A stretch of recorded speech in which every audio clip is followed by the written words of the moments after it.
আসসালামু আলাইকুম প্রিয় দর্শক, আপনাদের সবাইকে সাদর আমন্ত্রণ জানাচ্ছি বাংলাভিউ লাইভে। আপনাদের সাথে আছে আমি হাসান মাহমুদ শামীম, ক্যামেরায় আছেন আহমেদ শাহিন। দর্শক, এই মুহূর্তে আমরা অবস্থান করছি সিলেট ওসমানী মেডিকেল কলেজ হাসপাতালের যে মর্গ আছে সেই মর্গের ঠিক সামনে এই মুহূর্তে অবস্থান করছি এবং কিছুক্ষণ আগেই গতকাল যে হত্যাকাণ্ডটি সম্পন্ন হয়েছে, গতকাল ওসমানী নগরে 5 জন বিষ পানে, যেটা আসলে এখনো পর্যন্ত ফরেন্সিক রিপোর্টে আসেনি, সেইখান থেকে কিন্তু 2 জন নিহত হয়েছিলেন, 2 জন মারা গিয়েছিলেন, একই পরিবারের বাবা এবং ছেলে। এবং আজকে কিন্তু এখান থেকে ময়নাতদন্ত সম্পূর্ণ করে এই মর্গ থেকে তার স্বজনরা এই যা তাদের যে বাবা ও ছেলের লাশ তাদের বাড়িতে নিয়ে গেছেন এবং এই মুহূর্তে কথা বলছেন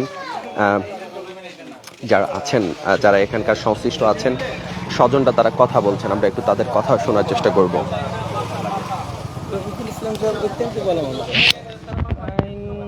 বিগত মনে করেন 3 সপ্তাহ আগে তাই বাংলাদেশে রওনা দিছে। স্পেশালি তাই মেনলি তাই আইসেন তার ফুয়ার চিকিৎসা করার লাগে। চিকিৎসা মনে হয় 1 সপ্তাহ তাই ডাকাত আসলা। গত 18 তারিখ তাই মনে হয় ডাকাত থাকি চিকিৎসা শেষে ডাকাত থাকি এই তাজপুর আইসে। তাজপুর আইয়া তাই ওই যে বাসাটা ঘটনা ঘটছে ওই বাসার 2 তলা মনে বাড়াটিয়া উঠছে, বাড়া উঠছে। আর গত খাইল আমার একজন ফোন করে কইছে, আমার একজন ফ্রেন্ড তাই ফোন করে কইছে এই ঘটনার ব্যাপারে।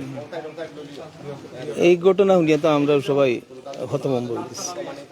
ওইয়া তো আমরা গত খাইলে আর কোনো যোগাযোগ করতাম পারছি না। আজকে আরও আমরা প্রথমে তার ভাই মা বোন তারারে আমরা এয়ারপোর্ট থেকে এয়ারপোর্টে গেছি, তারা রিসিভ করা লাগি। আর তারা লইয়া এখন হসপিটাল আইসি। হসপিটাল থেকে এখন মর্গর পাশে তারা যে বাতিজা এবং বাতিজির অবস্থা কিরকম এখন, আর তার ওয়াইফের অবস্থা? তার অবস্থা এতটা ভালো না, খুবই শোচনীয় অবস্থা। তবে তার ছেলে বড় ছেলে লিটল বিট মানে কথাবার্তা কর, বাট আমি গেছি না, আমি ভিতরে ঢুকছি না। মেয়ের অবস্থা তো খারাপ শুনলাম। মেয়ের অবস্থা খুবই খারাপ, মানে একদম শোচনীয় অবস্থা, ভেরি ক্রিটিক্যাল। আপনারা দেখছেন আইসিইউ? না, আমি আইসিইউ ঢুকছি না, আমার তারা বাড়াইয়া কইছে নাকি। যেহেতু জুবাইর ভাই ঢুকছিলেন ভিতরে? না, আপনারা ঢুকছিলেন।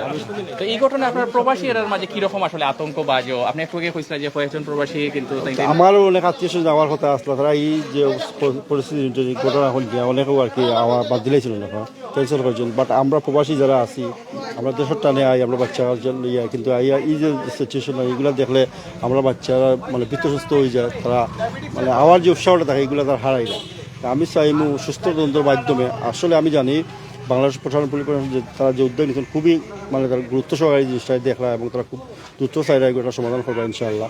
আর যাতে ভবিষ্যতে আর এই ধরনের কোনো দুর্ঘটনা না ঘটে এবং প্রবাসী সকল যাতে সুস্থ সুন্দরভাবে আইতে পারেন এবং আবার ফিরিয়ে যেতে পারেন, ওটাই আমরা বাংলাদেশ সরকারের কাছে একটা দাবি রাখবো আর কি, যাতে আমরা সবাই লইয়া আইতাম পারি। আমরা বাচ্চা কাছে আইতা, আমরা দেশ, আমরা জন্মভূমি, যাতে আমরা বাচ্চাদের যাতে আমরা কষ্টের সম্মুখীন না একটু আমরা চাই আর কি সবার কাছে। ভালো থাকো, ধন্যবাদ। দর্শক, যেটা শুনছিলেন, সিলেট ওসমানীনগর উপজেলায় একটি বাড়ি থেকে অচেতন অবস্থায় 5 যুক্তরাজ্য প্রবাসীকে উদ্ধার করা হয়েছিল এবং এর মধ্যে 2 জন হাসপাতালে নেওয়ার পথে মৃত্যুবরণ করেছিলেন এবং বাকি 3 জন হাসপাতালে চিকিৎসাধীন আছিলেন।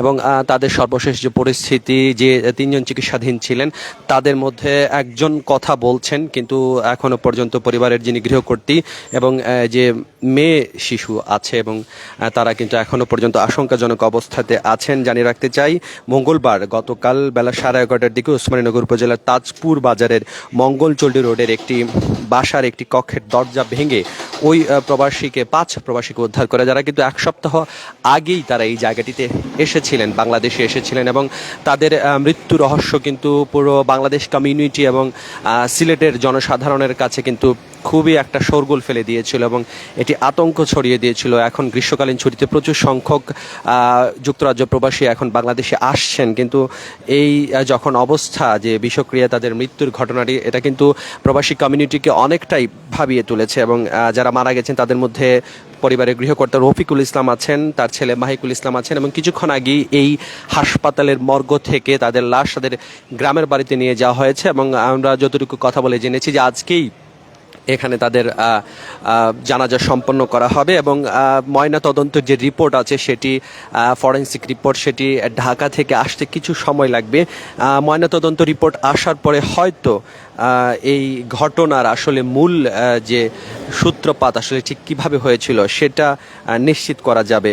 গত 12 তারিখ ওই 5 জনের পরিবার যুক্তরাজ্য থেকে দেশে এসেছিলেন এবং 6 দিন ঢাকায় অবস্থানের পর 18 জুলাই তারা তাজপুরের ওই বাসা ভাড়া নেন। এ সময় প্রবাসীদের ভাড়া বাসায় বেড়াতে আসেন রফিকুল ইসলামের শ্বশুর, শাশুড়ি, শ্যালক এবং শ্যালকের স্ত্রী। গত সোমবার যেটা হয়েছিল, দিবাগত রাতে খাবার খেয়ে সবাই নিজ নিজ কক্ষে ঘুমিয়ে পড়েছিলেন এবং গতকাল মঙ্গলবার সকাল 10টা পর্যন্ত প্রবাসীদের কক্ষের দরজা বন্ধ দেখে রফিকুল ইসলামের শ্বশুর, শাশুড়ি, শ্যালক এবং শ্যালকের স্ত্রী ডাকাটাকি করেও কিন্তু তাদের কোনো সাড়া পাননি।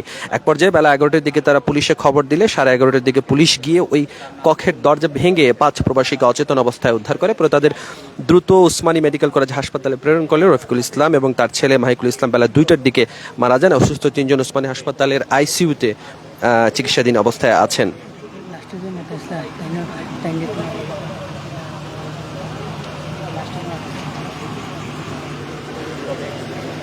দর্শক, খবর পেয়ে দ্রুত ঘটনাস্থলে গিয়েছিলেন জেলা পুলিশ সুপার ফরিদুদ্দিন আহমদ। পরিদর্শনকালে তিনি সিলেট ভিউকে জানান, খাদ্যে বিষক্রিয়া জনিত কারণেই তাদের মৃত্যু হতে পারে এবং বিষয়টি খতিয়ে দেখা হচ্ছে। এই মুহূর্তে একটু আমি জানার চেষ্টা করবো যে আসলে যে রফিকুল ইসলাম যে মানুষটি ছিলেন, তিনি এমনিতে তার সাথে কারো কোনো শত্রুতা বা এই ধরনের কোনো ইন্টিমেসি ছিল কিনা, বা তিনি ব্যক্তিগত জীবনে মানুষ হিসেবে কেমন ছিলেন? না, আমরা যতটুকু জানি ওনাকে বা দেখছি, ওনার সাথে চলাফেরা করছি, অত্যন্ত সজ্জন প্রীতি মানুষ, খুব ভালো মানুষ। আমার জানা মতো তো ওনার কোনো শত্রু থাকার কথা না, জানি না তো, হয়তো তার বাংলাদেশের কী অবস্থা এগুলো আমরা জানলাম না। তো আমরা প্রবাসও জানি উনি খুব ভালো মানুষ, উনি সবার সাথে মিশতা, সবার সাথে ওঠা বসা আছে, অত্যন্ত ভালো মানুষ। তারা তো ঢাকায় 6 দিন ছিলেন। আমি শুনছি উনি ঢাকায় ছিলেন, ঢাকায় ওনার বড় ছোটো ছেলেকে উনি চিকিৎসার জন্য উনি আসছিলেন বাংলাদেশে, ঢাকায় থেকে ওনাকে চিকিৎসা করে। আর 18 তারিখ তো জুলাই 18 তারিখে এই বাসায় উঠছে। আজকে তাদের যে স্বজনরা এসেছেন, কতজন এসেছেন তারা? তারা আজকে যারা এই যে 5 জন আসছেন সর্বমোট, তার 2 ভাই, তার বোন, তার বাগনা আর তার বোন।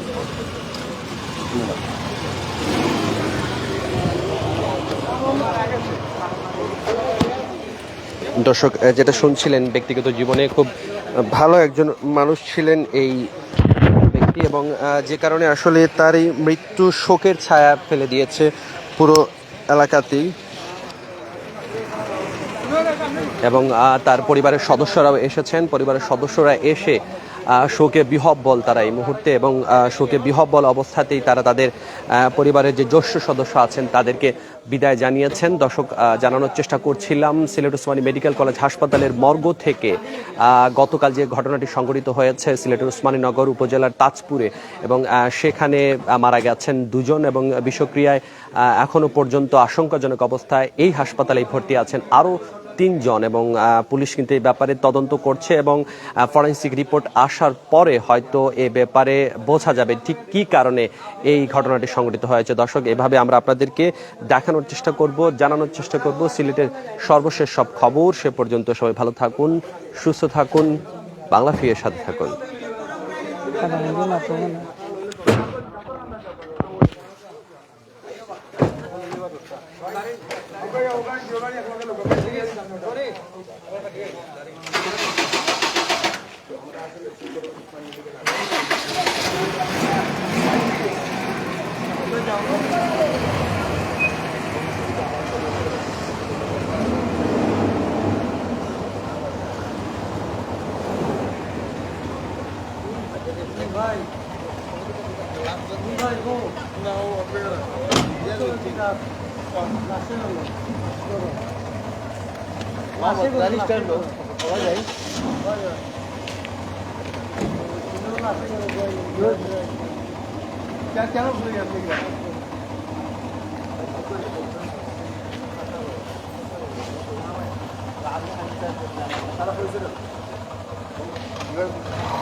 আমি কোনটো বাড়ি জানি না তার নামটা আছে যে মারা গেছে তার নাম আব্দুল ইসলাম আর তার নাম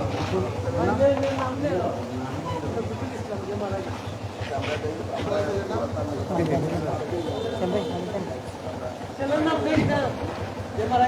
জানলাম না, আমি তো নামও জানি না।